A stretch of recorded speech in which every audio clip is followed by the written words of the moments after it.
Tervetuloa Costa del Solin kokkinurkkaukseen tai terassille. Fuengirola. Video sisältää tuoteasettelua.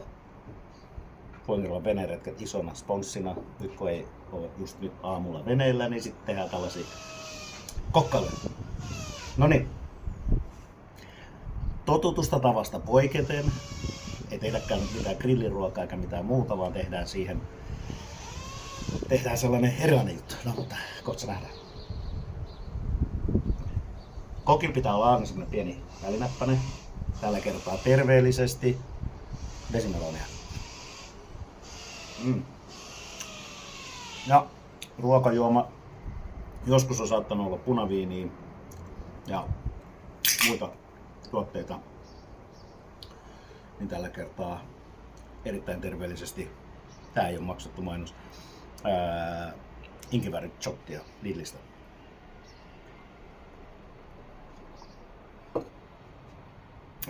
Nauja toki. Noniin. Aikaa säästämiseksi mä oon kuorinut valkosipuleita, pientä pilkkomista valkosipuleista, että saadaan niistä silleen vähän niin kuin sitä makua irti. Tuossa vähän kuorta jäänyt, ei haittaa. Valkosipuli pitää olla niin sanotusti runsaasti. Näin. Oho, tulikin todella runsaasti, että se haittaa panna purkkiin. Vanha hillopurkki käy tänne hommaan. Oi jumala.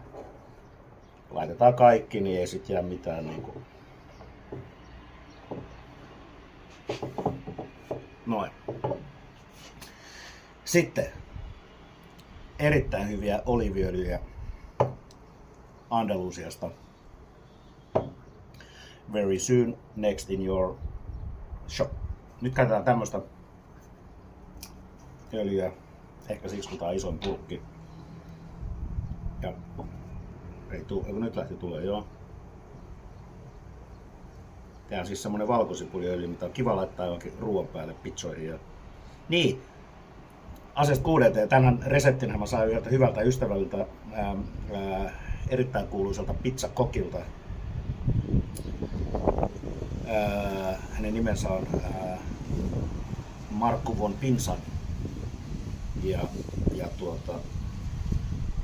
nyt hänen suvun ohjetta tässä nyt myötäillään ja toivottavasti tämä onnistuu.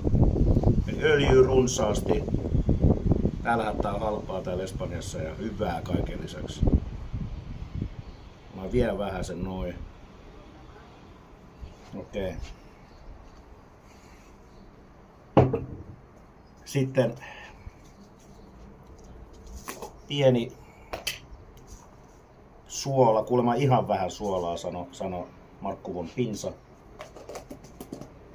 Ja sitten special ingredient on tämä Vietnamista tuotu tämmönen pippurinen valkosipuli juttu. Tää on tosi stydi, että tätä ei pidä hirveästi laittaa. Anna nyt ton verran kuitenkin. Oho, menkää. Noin. Nyt vähän sekoittaa. Tässä on hänessä. Näin kuviin, näihin tunnelmiin. Aurinko paistaa. Lämmintä on. Kiitos ja näkemiin.